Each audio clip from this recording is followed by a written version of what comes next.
Serial Anupama की update के लिए सबसे पहले देखने के लिए आप सोनी चैनल को सब्सक्राइब करिए। आज की स्टोरी में आज आप ये देख पाएंगे कि यहाँ डांस कर रहे होते हैं और इनके डांस स्टेप कुछ सही भी होते हैं, कुछ गलत भी हो रहे होते हैं। सारी मोहल्ले की औरतें यहाँ पर इकट्ठा होती हैं और सभी खड़े होकर डांस देखने लगते हैं। और ये घुंघरू की आवाज सुनकर कोई भी अपने आप को रोक नहीं पाता है। हर किसी के जिंदगी में कोई ना कोई परेशानी जरूर है। सभी इस तरह से देख रहे हैं और भारती भी देखती हैं कि अनुपमा कामयाब हो रही है। मोहल्ले की औरतें अब इस जगह पर जरूर आएंगी डांस करने के लिए। और अनुपमा कह देती है कि आप लोग आगे आइए ना, आगे आकर सामने से देख लीजिए। जब अनुपमा ये बात कहती है तो कुछ वुमेन्स कहती है नहीं नहीं, मुझे बहुत ज्यादा काम है और मेरा मर्द कब से मुझे आवाज लगा रहा है, मैं उसके पास जा रही हूँ। और हाँ, मेरी सास तो मुझे कब से बुला रही, मैं जा रही हूँ। मम्मी मुझे भूख लगी है, मुझे खाना चाहिए। एक एक करके सारी वुमेन्स वहां से चली जाती हैं और अनुपमा को जो ये ताल है, जो म्यूजिक है, ये डांस वगैरह है, उनको काफी ज्यादा ही प्रॉब्लम में डाल रहा है। वो चाहती नहीं है, थिरकना चाहती हैं बट नहीं करना चाहती हैं। अपने कान को बंद कर रही हैं और हाथ भी इनके थोड़े इधर उधर चल रहे हैं। और बहुत ज्यादा अनुपमा अपने आप को कंट्रोल करने की कोशिश कर रही है और कहती है अनु तुझे दूर रहना होगा, तेरी बेटी सब कुछ कर रही है ना, तो उसे ही करने दे, उसके खुशी में तो खुश हो जा। इस तरफ ये गिर जाती हैं तो कहते हैं कि क्या हुआ राही, तुम ये क्या करने की कोशिश कर रही थी, ये कोई तरीका है क्या? बोलती हैं कि नहीं, मैं हार नहीं सकती हूँ। और तुमने क्या किया माही? मैंने क्या किया? मैंने तो कुछ भी नहीं किया है। मैं क्या कर रही हूँ? तो बोलते हैं तुमने जो किया मैंने वो देखा, लेकिन उसे देखने और समझने में पूरे 1 मिनट लग गए हैं। इधर ये बोलती हैं परी कि तूने ये चीटिंग तो कर ली है, लेकिन अब इधर नाटक मत कर, ठीक है ना, अब जा यहाँ से। इधर ये कहती हैं कि मैं हार कैसे सकती हूँ, मैं अनुपमा जैसा डांस नहीं कर सकती हूँ, मैं मम्मी जैसा खाना नहीं बना सकती हूँ, मैं मम्मी जैसा खुद को संभाल नहीं सकती हूँ, मैं क्यों नहीं कर सकती मम्मी जैसा, मेरे साथ ऐसा क्यों नहीं हो रहा, मैं बहुत बेकार हूँ, सच में आई एम ए लूजर, मुझे कुछ नहीं आता, मैं एकदम खराब हूँ। और उसके बाद वो खड़ी हो जाती हैं, कहती हैं कि नहीं, मुझे अनुपमा की परछाई बनना ही क्यों है, क्योंकि प्रेम कह देते हैं कि तुम मम्मी की परछाई हो और तुम मम्मी से दूर नहीं रह सकती हो। और तुम ऐसी बातें क्यों कर रही हो? दूर से खड़ी होकर माही सब कुछ देख रही है, लेकिन राही काफी ज्यादा गुस्से में और रो रही हैं और कहती हैं कि मुझे उस औरत की परछाई नहीं बनना है, उस औरत से मुझे दूर रहना है, मुझे उस औरत की ना तो शक्ल देखनी है, ना बात करनी है और ना ही उसके पास जाना है, और इसीलिए उससे मेरे नाम को जोड़ना बंद कर दो। माही भी इस बात पे काफी ज्यादा चौंक जाती है कि राही इतना ज्यादा गुस्सा। प्रेम आकर कहते हैं देखो तुम मम्मी से नाराज हो रहो, लेकिन तुम मम्मी से नफरत मत करो प्लीज, जो तुम ये कर रही हो ना राही, ये गलत है। कहती है कि देखो ना, मेरे नाम पर अभी तक कोई भी स्टूडेंट नहीं आया है जो एडमिशन ले सके। तो बोलते हैं कि जरूर मुझे ऐसा लगता है कि ये किसी की साजिश है, क्योंकि अगर ऐसा रियल में होता ना कोई तो जरूर आ ही जाता। हमने इतने ज्यादा सोशल मीडिया पे अपने अकाउंट्स पे हमने शेयर किया है, पोस्टर छपवाए हैं, इतना कुछ किया, उसके बाद भी ऐसा कैसे हो सकता है? इधर जस्सी के पैर में काफी दर्द हो रहा है। कहती हैं कि क्या करूं, मेरे पैर में बहुत दर्द हो रहा है। इधर ये मेडिसिन खिलाती हैं और कहती हैं भारती की शुक्र है कि तेरे पैर, आज के बाद ना मैं ये सैड वाली बातें नहीं करूंगी, क्योंकि मेरे सैड बातें करने की वजह से सारे लोग उदास हो जाते हैं और कोई भी खुश नहीं रहना चाहेगा। भारती कहती मैं सोच रही हूँ ना कि मैं यहीं से रेडियो वाला अपना काम शुरू कर देती हूँ, यहीं से स्क्रिप्ट लिखूंगी, क्योंकि घर पे रहकर भी कुछ करना चाहिए ना, इस तरह से बैठे रहने से तो कुछ भी नहीं होगा। तो बोलती है हाँ, वो तो तूने सही किया, लेकिन हमारी जिंदगी कितनी अजीब है ना, वो हमें कुछ मिलता है यानी कि चाय पत्ती मिलती है तो चीनी नहीं मिलती, अब गुरुजी मिल गए हैं तो शिष्य नहीं मिल रहे हैं। अनुपमा कहती हैं कि वो भी इंतजाम हो जाएगा, जैसे इतना परेशान मत हो, और ये नमक और पानी जो मैंने तुझे दिया है ना, इससे आराम तुझे मिल जाएगा। अभी मैं जा रही हूँ बाहर क्योंकि मुझे एक काम है और थोड़ी देर बाद मैं आती हूँ, क्योंकि भारती तुम अपना ख्याल रखना, जस्सी तुम भारती को जरा देखना। वो चली जाती हैं। इधर ये कहती हैं ये अनु जब शुरू शुरू में आई थी ना, एक बोझ लगती थी, पर पता नहीं क्यों ये जो दिख रही है वो है नहीं, मुझे समझ नहीं आ रहा। ये बोलती हैं कि हाँ ये तो है। इधर किंजल अपना बैग पटक देती है, फेंकने के बाद कुछ बोलने वाली होती है कि भारती इधर कहती है कि मुझे लग रहा है जो वो अनुताई दिख रही है वो है नहीं, जो है वो दिख नहीं रही है। इधर कहते हैं कि क्या हुआ किंजल, क्यों परेशान हो, क्यों रो रही हो, बताओ बेटा। रोने लगती हैं और कहती हैं कि आज जो कुछ भी हुआ वो बहुत गलत हुआ, क्योंकि मेरी जॉब चली गई है, अब मुझे जॉब नहीं मिल रही है। तब यहाँ बोलते हैं कि गंवा दी ना तुमने जॉब, क्या किया तुमने? अरे तू चुप कर, तू ऐसे बात करे जैसे 20 साल से तू ही नौकरी करने बैठा हुआ है। इस तरफ वो बताती हैं कि मैं कोठारी मेंशन गई थी, वहां क्या हुआ था, मुझे रिश्वत देने की बात की गई थी और मैंने उसे ठुकरा दिया। कहती है कि सच में मुझे ना बापूजी बहुत गुस्सा आ रहा है, मैंने कोई गलती की ही नहीं है, गौतम मुझे मिल जाए ना तो मैं उसका। तभी यहाँ पर मुड़कर देखते हैं तो गौतम आवाज लगाता है और कहता है कि लो मैं तो आ गया, करो तुम्हें जो भी मेरे साथ करना है कर लो, क्योंकि अगर तुम स्वाभिमानी हो ना तो तुम बहुत गलत हो, क्योंकि तुमने जो ईमानदारी दिखाई है ना उससे सब कुछ बर्बाद हो गया। वो क्या है ना कि अगर तुम कहीं और नौकरी करने जाओगी ना तो वहां सबसे पहले मैं ही पहुंच जाऊंगा। जो चोरी की वीडियो हमने दिखाई उससे तुम्हारी इंसल्ट भी तो हुई है, क्या मिला तुम्हें? देखो तोशु, तुम्हारी बीवी थोड़ा होशियार होती ना, 5 लाख रुपए दे रहा था मैं, हर महीने हर साल में इसको 5 लाख रुपए मिलता। 5 लाख? तो चुप कर, तू कुछ नहीं बोलेगा इसके आगे, समझा ना, लालची कहीं का। बापूजी उसे डांट देते हैं। इस तरफ जो गौतम है ना हंस रहा होता है और कहता है कि तुम कहीं भी नौकरी अब कर नहीं पाओगी और तुम्हारी हिम्मत तो पूरी तरह से टूट और हार ही चुकी है, क्योंकि तुम अनुपमा जैसी हो ना।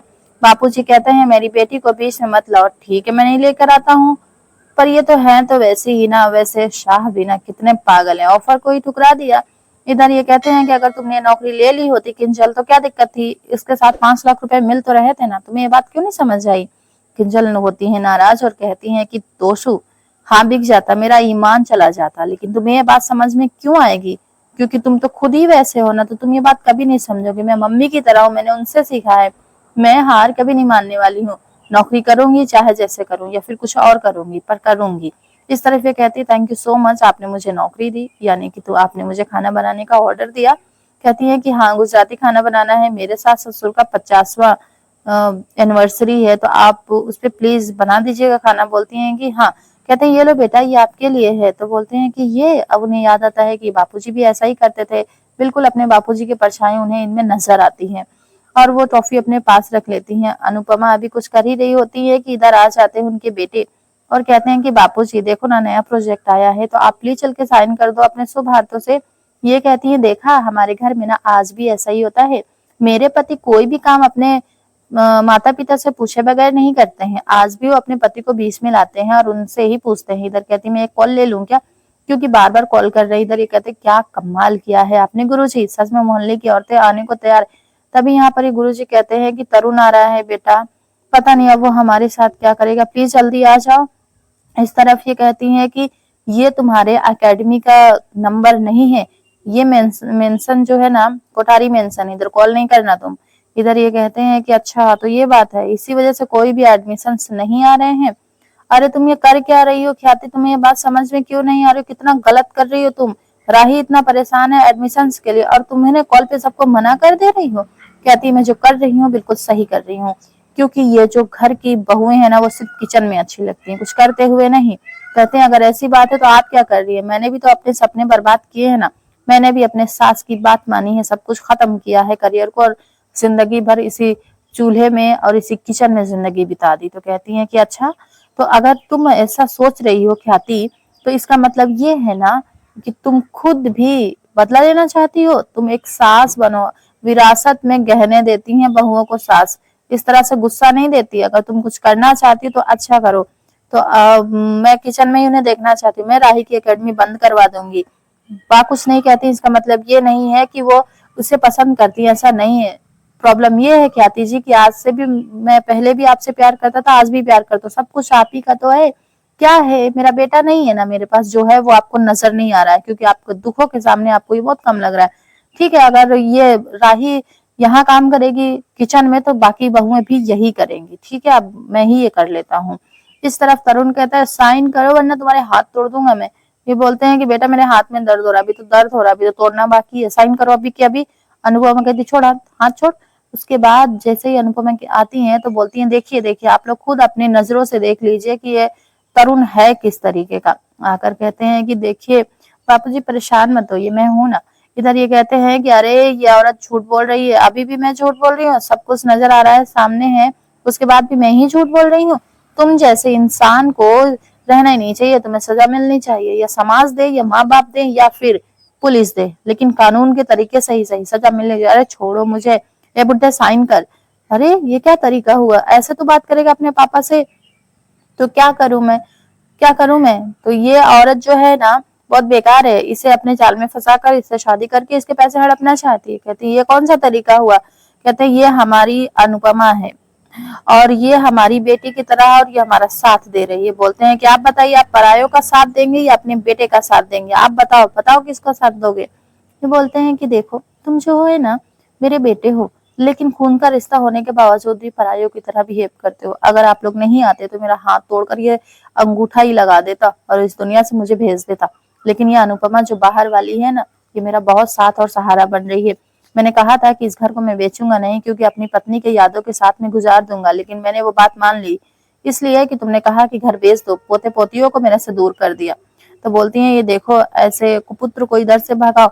तो चुप कर, समझा ना? अरे मैं तुझे देख लूंगा, अभी तो तूने इसे बचा लिया है, लेकिन बाद में कौन बचाएगा? तो बोलती है कि मैं बचाऊंगी। और कौन बचाएगा? क्या कर लेगा तू? और तू निकल जा अभी के अभी यहाँ से। अगर तू नहीं माना ना तो कोर्ट जाऊंगी, पेपर लेकर आऊंगी, फिर तुझे मैं वहां घसीटूंगी। अब यहाँ पर निकल तू यहाँ से। खुश हो जाते हैं पंडित जी की, चलो ठीक है, अनुपम मेरा साथ दे रही है। इधर बोलते हैं कि बस देख लेना, अच्छा नहीं होगा, ये वो बहुत सारी चीजें जो बददुआएं होती है वो तरुण दे देता है अपने पिता को, अनुपमा को भी। अब यहाँ पर कहते हैं कि देखिए, ये हमारे साथ गलत करता है, प्लीज आप इसे लेकर जाइए, और ऐसा ना हो कि मैं इसे बददुआ दे दूं। अब यहाँ पर ये बैठ जाते हैं, बोलते हैं कि thank you so much sir, तुमने मेरा साथ दिया। राजमा, राजमा नहीं अनुपमा, तो मैंने क्या कहा? तो वैसे कंपटीशन के लिए ना ज्यादा वक्त नहीं बचा है अनुपमा, हमें तैयारी करनी चाहिए। पता नहीं कैसे बेटे हैं ये कि हमारे इस दुनिया से जाने का इंतजार कर रहे हैं और दुआएं मांग रहे हैं। बोलते छोड़िए ना, जाने दीजिए पंडित जी, वो है ही ऐसा। स्टोरी भी आज की खत्म होती है। कल के लिए आप ये देखेंगे कि यहाँ पर कुछ मोहल्ले की औरतें आ भी चाहती है, लेकिन कुछ का ऐसा हाल है कि जिसका पति उन्हें तकलीफ भी देता है, और सास कहती है गुरुजी सब ठीक कर देंगे। वो भी कहती है मेरे गुरुजी सब कुछ ठीक कर देंगे। उनको मारा पीटा गया है, लेकिन उसके बावजूद भी अनुपमा पहुंच जाती है। और उसके बाद वो कहती है देखो, मैं हूँ तुम्हारे साथ, और इससे ज्यादा परेशान होने की जरूरत नहीं है। तो कह रही नहीं नहीं, मेरे गुरुजी सब कुछ ठीक कर देंगे। इस तरफ प्रेम कहते हैं कि तुम बार बार मम्मी की तारीफ क्यों कर रहे हो, उनकी बात क्यों कर रहे हो? तुम मिले थे क्या? हाँ मैं मिले था। अब देखना दिलचस्प होगा कि ये गुरुजी का क्या लॉजिक है। आपको ये स्टोरी कैसी लग रही है? हमें कमेंट्स में बताइएगा। Thanks for watching, like